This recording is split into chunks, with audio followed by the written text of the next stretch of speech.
آج یہ ایک چھوٹی سی ویڈیو آپ کے لیے کرنی میں نے، اس کو ذرا غور سے سنیے گا، آپ کو بڑی مزیدار اس میں انفارمیشن میں نے دینی ہے۔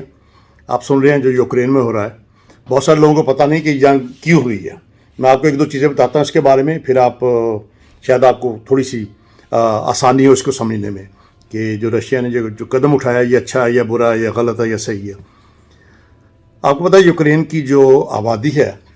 اس کا 96%، ذرا غور سے سنیے گا، 96% وہ ہیں کرسچنز، اس میں تقریباً کلوز ٹو 3% وہ ہیں مسلمس، اور باقی جو 1% بچتا ہے اس میں سے آدھا پرسنٹ جو ہے وہ ہیں ہندو اور پیگنس، اور باقی جو آدھا پرسنٹ ہے وہ ہیں یہودی۔ اس ملک کا جو ہے صدر جس کو آپ ٹی وی پہ دیکھ رہے ہیں، یہ کون ہے؟ یہ یہودی ہے۔ اور امریکہ کے بعد دوسرا یہ ملک ہے کہ جب یہاں پہ کسی یہودی کا بچہ پیدا ہوتا ہے یا کوئی یہودی،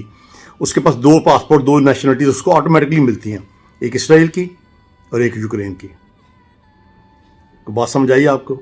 اور یہ پچھلے چند سالوں سے یہاں پہ جو وہ طاقتیں جو کہ رشیا کی ناپسندیدہ تھی،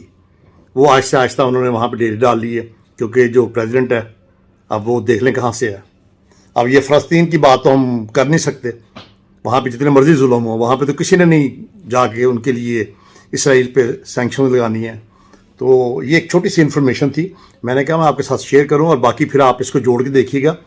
کہ یہ جو جنگ ہوئی ہے، رشیا نے اس کا جو فیصلہ کیا ہے، میں اچھا یا برا کچھ نہیں کہہ رہا، سننے والے اپنا جو ڈیسیژن خود کریں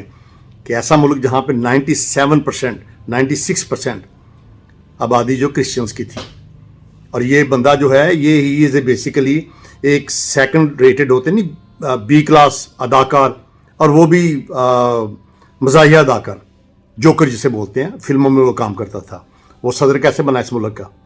اور جب سے وہ بنایا اس نے جو بھی، اب آپ تھوڑا سا گوگل خود بھی کر کے دیکھے گا، تو ذرا اس انفارمیشن کو بھی اپنے ذہن میں رکھیں جب آپ یوکرین کی جنگ کے بارے میں سوچیں۔